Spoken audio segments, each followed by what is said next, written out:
안녕하세요. 하나님께서 부어주시는 은혜와 평강 속에서 오늘 하루도 승리하셨으면 좋겠습니다. 지금은 어느 때보다도 격려가 필요한 시대인 것 같습니다. 따라서 우리들 주변에 많은 사람들에게 여러분들이 좀 격려를 해주시면 좋겠고요. 서로를 칭찬해 주시는 그러한 분위기가 되었으면 좋겠습니다. 오늘 우리에게 주실 하나님의 말씀은 누가복음입니다. 누가복음 5장 12절로 16절. 누가복음 5장 12절로 16절. 제가 읽도록 하겠습니다. 예수께서 한 동네에 계실 때 온몸에 나병 들린 사람이 있어 예수를 보고 엎드려 구하여 이르되 주여 원하시면 나를 깨끗하게 하실 수 있나이다 하니 예수께서 손을 내밀어 그에게 대시며 이르시되 내가 원하노니 깨끗함을 받으라 하신대 나병이 곧 떠나니라. 예수께서 그를 경고하시되 아무에게도 이르지 말고 가서 제사장에게 내 몸을 보이고 또 내가 깨끗하게 됨으로 인하여 모세가 명한 대로 예물을 드려 그들에게 입증하라 하셨더니 예수의 소문이 더욱 퍼지매 수많은 무리가 말씀도 듣고 자기 병도 고침을 받고자 하여 모여오되 예수는 물러가사 한적한 곳에서 기도하시니라. 아멘.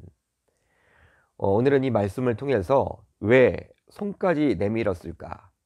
왜 손까지 내밀었을까? 라는 제목으로 은혜를 나누겠습니다. 오늘 본문을 보세요.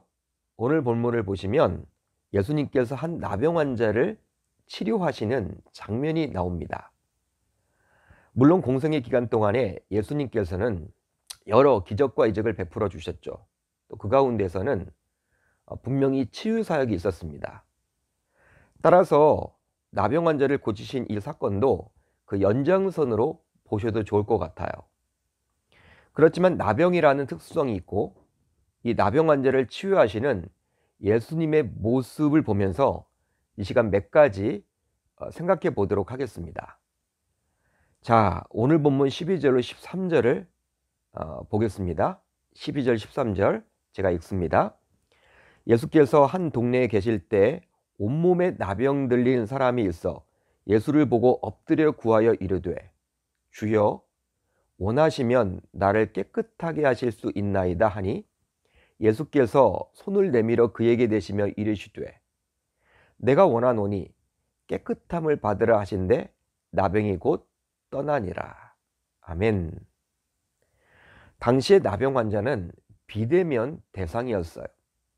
바로 레위기에 나온 율법의 가르침이 그리했기 때문이죠.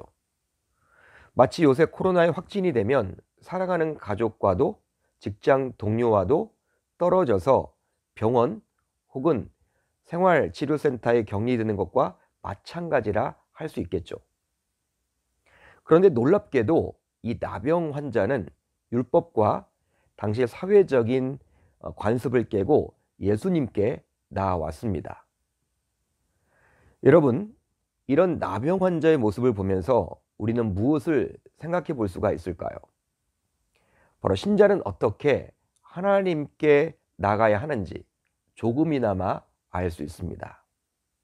신자가 어떻게 하나님께 나아갈 수 있느냐, 나아가야 하느냐, 이 부분을 알 수 있다는 것이죠. 나병 환자는 자신의 고질적인 문제인 나병을 고침받고 싶은 나머지 당시 사람들의 따가운 시선을 아랑곳하지 않고 예수님께 나아왔습니다. 당시 사회적인 통념상 나병 환자는 결코 예수님께 나아올 수 없었지만 자신의 문제를 해결받고 싶다는 간절함이 이 따가운 시선조차도 물리칠 수 있었던 것이죠. 따라서 우리도 문제를 가지고 기도할 때에는 자신의 체면이나 사람들의 시선에 신경 쓰지 말고 오로지 주님께만 집중할 수 있어야만 하겠습니다. 또한 그 문제를 해결받겠다라는 간절함을 가지고 적극적으로 기도해야만 하겠죠. 또 이 나병 환자는요, 예수님께 자신의 문제를 가지고 나오면서도 문제 해결은 철저하게 오직 주님에게만 달려 있음을 고백하고 있어요. 확신합니다. 바로 다음의 구절을 통해서 알 수 있는데요. 주여 원하시면 나를 깨끗하게 하실 수 있나이다. 따라서 우리도 문제를 가지고 기도할 때 이 나병 환자처럼 철저하게 결국 그 문제 해결은 자신의 간절함에 달려있는 것이 아니라 오로지 주님께 달려 있음을 확신해야 하는 거예요. 확신해야 합니다. 소위 세상 종교는 우리의 간절함에 의해서 신이 움직인다라고 생각합니다.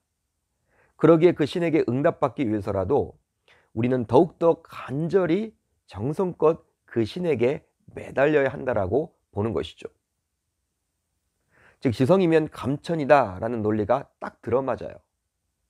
그러나 우리 기독교는 그렇지 않죠. 우리가 주님께 나아갈 때 간절함을 가지고 나아가야 하지만 주님께서 우리의 간절함만을 보고 응답해 주시는 것이 아니라 주님께서 우리에게 긍휼을 베푸사 은혜를 베풀어 주시는 겁니다. 여러분 믿으십니까? 믿으십니까? 이렇게 세상 종교와 기독교는 완전히 달라요. 완전히 다릅니다. 이제 나병 환자의 고백에 대한 예수님의 반응을 살펴보겠는데요. 예수님은 이 나병 환자에게 손을 대시며 말씀을 하시죠. 여러분, 누가복음 4장에 나오는 시몬 베드로의 장모의 열병을 고치실 때 예수님께서 말씀을 통해서 고쳐주셨어요. 따라서 예수님이 이 나병 환자를 치유하시더라도 굳이 손을 대실 필요는 없었습니다. 예수님께서는 말씀의 권세를 가지고 있기 때문에 말씀만으로 충분히 이 나병 환자도 고치실 수가 있습니다. 그런데 예수님께서는 의도적으로 이 나병 환자의 몸에 손을 대셨다라는 거예요. 율법에 나오는 유대 정결법에 따르면 나병 환자는 부정한 자였기에 결코 가까이에서는 아니 되었으며 더욱이 그와 접촉해서는 아니 되었죠. 이것은 당시 사람들, 특별히 종교 지도자들로부터 공격당할 수 있는 위험한 행동이었습니다. 그렇다면 무슨 이유로 예수님은 그리 했을까요? 무슨 이유 때문에 예수님은 그렇게 말씀만이 아닌 손을 내밀어서 터치를 해서 이렇게 고쳐주셨을까요? 바로 당시 가장 소외된 자를 할 수 있는 나병 환자에 대한 위로와 관심을 보여주고자 함이었죠. 당시 나병 환자들은 유대 공동체에서 가장 소외된 자라 할 수 있습니다. 정결법에 나온 부정한 자라는 이유로 아무도 관심을 갖지 않았고 심지어는 죽은 시체와 같은 취급을 당했어요. 그런데 예수님은 공생애 사역을 하면서 이 나병 환자에 직접 손을 대어 고쳐주심으로 이 나병 환자가 하나님 나라의 동일한 일원이 될 수도 있음을 저와 여러분들에게 보여주고 있습니다. 공개적으로 선포하신 것이죠. 그렇습니다. 예수님께서 참으로 원하시는 것은 소외된 자를 회복시키는 거예요. 소외된 자를 회복시키는 겁니다. 그래서인지 이런 소외된 자를 볼 때면 예수님은 긍휼의 마음을 가지고 그와 함께 시간을 보내고 또 그의 필요를 채워주셨던 거예요. 실제로 당시 주인이라고 취급을 받았던 세리장 삭개오 집에 머물기도 했었습니다. 그런 행동으로 인해서 종교 지도자들에 의해서 여러 번 공격을 받기도 했죠. 여러분, 예수님께서는 이 부정한 나병 환자와 접촉하심으로 자신이 친히 불결하게 되셨어요. 이렇게 자신이 불결하게 되므로 대신 나병 환자는 깨끗하게 낫게 되었던 것이죠. 이것은 이사야 53장의 고난받는 종을 떠올리게 하는데요.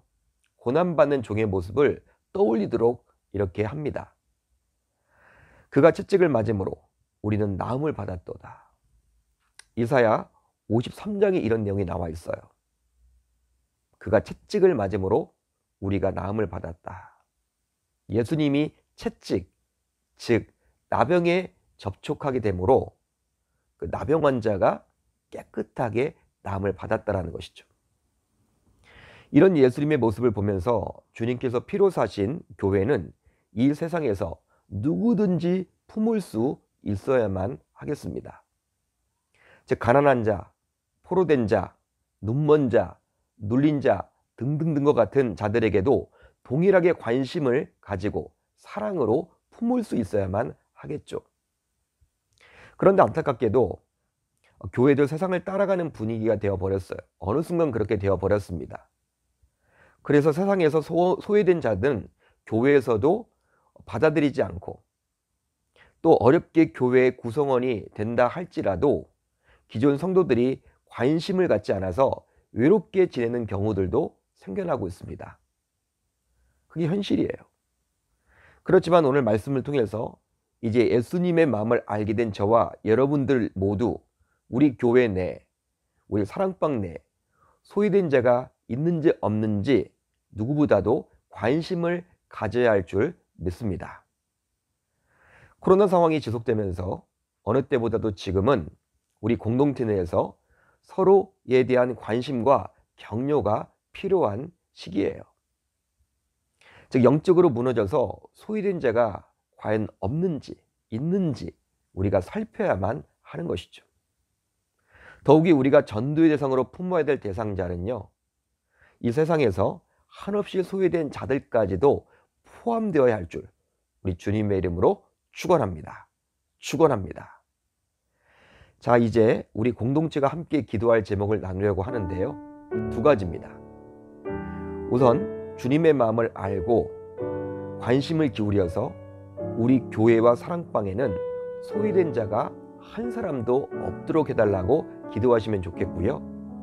또 한 가지는 우리 자녀들이 우선 하나님을 인격적으로 만나 다니엘과 같이 실력과 영성을 겸비한 믿음의 종이 될 수 있도록 해달라고, 이 시간 한번 주님 앞에 이러한 제목들을 가지고 나아가도록 하겠습니다. 오늘 하루도 저와 여러분들 모두 이 말씀 붙들고 승리하실 수 있기를 우리 주님의 이름으로 축원합니다. 축원합니다.